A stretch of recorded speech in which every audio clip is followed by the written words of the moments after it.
Good morning, Mark. Thank you for joining us here in Scope.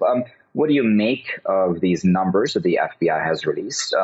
Is it a surprise, really, that as the president has spoken very negatively about the Latino community, that violent hate crimes against them are going up? Well, I'm not so sure about connecting the dots between the numbers and in terms of blaming the president. I mean, I looked at this report. I didn't read it in depth, but I read the reports about it. And of course, it's very disturbing. Overall, the whole tendency on hate crimes is very problematic.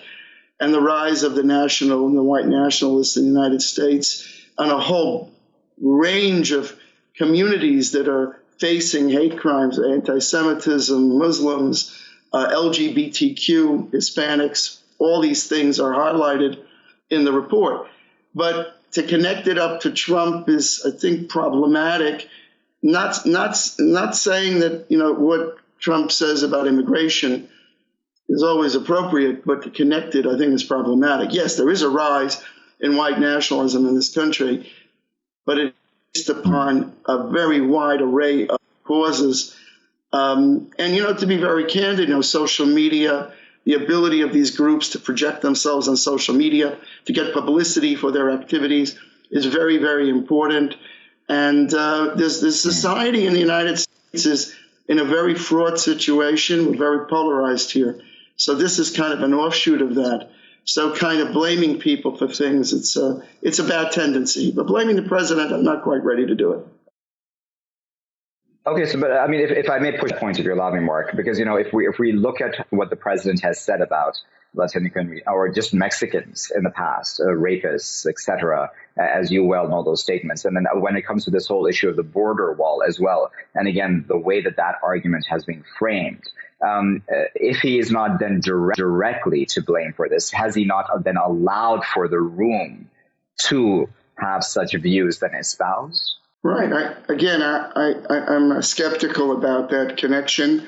Not that the statements are appropriate. And that statement on the Mexicans, that goes back a long time already.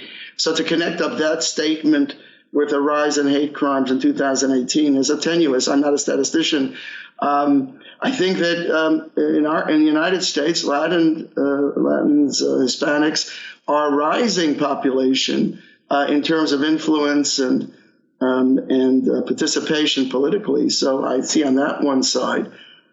So I'm skeptical about the connection. On the other hand, I'm worried about what we see in the report, not just on that issue, but across the board. The rise in hate crime and hate speech is at a point that is quite disturbing and very, very, very dangerous.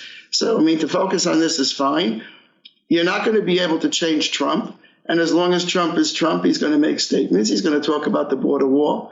And that does excite certain sensibilities in people. If you watch his rallies, they are very, full of excitement and also statements about things that are over the top. But that's Trump, and that's how Trump got into office. Question is he going to get reelected? Interesting point, which would show you where the country is at. On the other hand, fighting hate speech is a multifaceted issue in the schools, in social media, in society. So again, you can make it connect the dot, but then the question is, where do you go with it? And I don't know where you go with it.